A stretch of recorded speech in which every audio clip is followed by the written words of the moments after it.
Most people think mechanics just change oil and collect a paycheck. They have no idea what this life actually costs you. You're 16. Your uncle's got a beat-up Silverado on jack stands in the driveway. He doesn't ask if you want to help. He just hands you a flashlight and says, "Hold it steady." You don't know what you're looking at. Rust, grease, a mess of metal that makes 0 sense. But you watch. You hand him tools without knowing their names. He lets you loosen one bolt. One. And when it breaks free, something clicks inside you. You start watching YouTube at midnight, tearing apart the lawnmower just to put it back. You're not getting paid, you're not getting credit, you're just hooked. This is before the calluses, before the busted knuckles, before you understand what this life is really gonna ask of you. You're 18. You land a job at a quick lube, maybe $12 an hour. Oil changes all day. Drain, fill, filter, rotate, smile, next car. Do it again. You smell like motor oil before you even clock in. It's under your fingernails, in your hair. The senior techs barely look at you. You're the bottom. But you're watching. Every chance you get, you peek into the main bays. You see what the flat rate guys are making, and you want that. You take your second paycheck and buy a socket set. Not because anyone told you to, because you already know. Tools are how you buy your freedom. 2 years in, a service manager gives you a shot. Real work now. Brakes, belts, basic diagnostics. You're learning flat rate. You don't get paid by the hour, you get paid by the job. Book says a brake job takes 1.2 hours. You finish in 45 minutes, you still get 1.2. You take 2 hours, still only 1.2. Speed matters. Every second you waste is money out of your pocket. You fail an ASE test. You study harder. You take it again. You pass. Customers start asking for you by name. That's new. You stand a little taller. But the real grind, it's just getting started.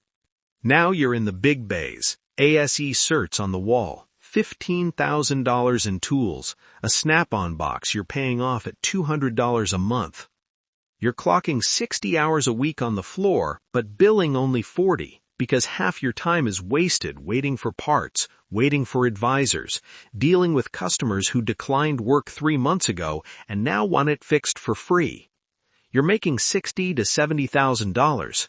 Decent, but your knees hurt. Your back, you just don't think about it anymore. A car comes in, shakes at highway speed, you spend 3 hours diagnosing it. Bad motor mount, separated tire belt. You fix it, the customer never knows your name.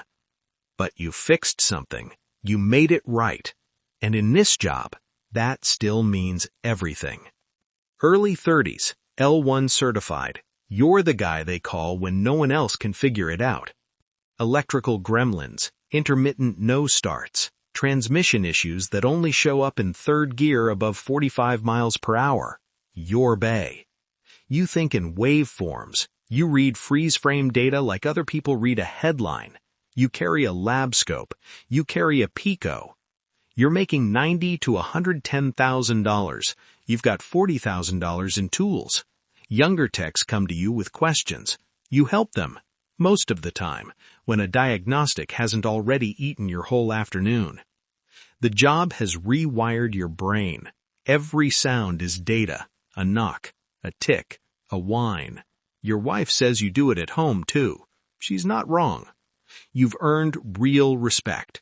The kind that doesn't come with a title, it comes with a reputation. Now your name is on the sign, or you're running the floor for someone whose name is.